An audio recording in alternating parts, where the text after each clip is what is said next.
2019 ശേഷം ഇങ്ങനത്തെ ഒരു സംഭവം നടന്നിട്ടുണ്ടാന്ന് ചോദിച്ചു കഴിഞ്ഞാലില്ല. ഈ പാൽഗാമിൽ ഇന്നലെ ഉണ്ടായ ഇഷ്യൂസ് എല്ലാവർക്കും ശരിക്കും പേടിയും ഭീതിയും അതേപോലെ ടെൻഷനും വന്നേക്കുന്ന ഒരു സംഭവമാണ്.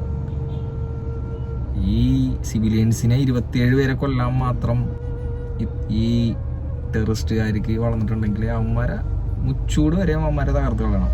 അമ്മാതിരി പണിയായിരിക്കണം തിരിച്ചു കൊടുക്കേണ്ടത്.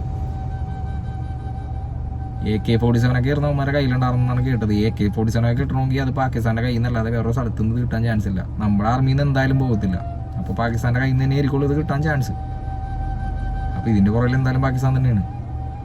പക്ഷെ ഇങ്ങനെയുള്ള സംഭവം നിങ്ങളൊന്ന് ആലോചിച്ച് നോക്കിയാൽ 2019 ശേഷം നമ്മുടെ ഇന്ത്യ കണ്ട ഏറ്റവും വലിയൊരു സംഭവമാണ് ഇത്.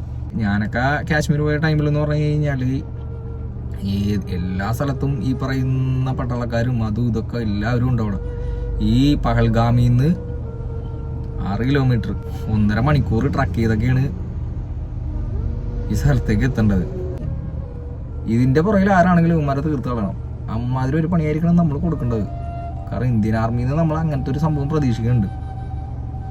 ശരിക്കും ടൂറിസത്തിനെയാണ് ഇത് കൂടുതൽ ബാധിക്കാൻ പോകുന്നത്. 2 വിദേശികൾ മരിച്ചിട്ടുണ്ട് എന്നില്ല. അപ്പോൾ ഇത് നമ്മുടെ ടൂറിസത്തിനെയാണ് ഇത് കൂടുതലും ബാധിക്കാൻ വേണ്ടി പോകുന്നത്. ശരിക്കും ഈ ടെററിസ്റ്റുകളെ സപ്പോർട്ട് ചെയ്തേക്കുന്നത് 7 ടെററിസ്റ്റുകൾ ഉണ്ടായിരുന്നാണ് കേട്ടത്. ഇവര് പേര് ചോദിക്കുന്നുണ്ട്, മുസ്ലിമാണെന്ന് കൺഫേം ചെയ്തിട്ട് ചിലവരെ പറഞ്ഞുവിടും, ചിലവരെ ട്രൗസറോട് അഴിച്ചു നോക്കുന്നുണ്ടെന്നാണ് പറഞ്ഞത്. ഈ പുരുഷന്മാരെയൊക്കെ ആണുങ്ങളെ മാത്രമേ ഒരു ഉപദ്രവിച്ചിട്ടുള്ളൂ, പെണ്ണുങ്ങളെയൊന്നും ഉപദ്രവിച്ചിട്ടേ ഇല്ല. അപ്പോൾ ഇതിനെന്തായാലും നല്ല രീതിയിൽ നല്ല ക്യാമ്പയിനൊക്കെ നല്ലോണം നടക്കണം. കാരണം ഇന്ത്യയിൽ നമുക്ക് എവിടെയും നമ്മൾക്ക് ഒരു പേടിയില്ലാതെ പോകാൻ സാധിക്കണം. കാശ്മീരൊക്കെ പണ്ട് എപ്പോഴും ഞാനൊക്കെ പോകുന്ന ടൈമിൽ എനിക്കൊക്കെ പേടി ഉണ്ടായിരുന്നു.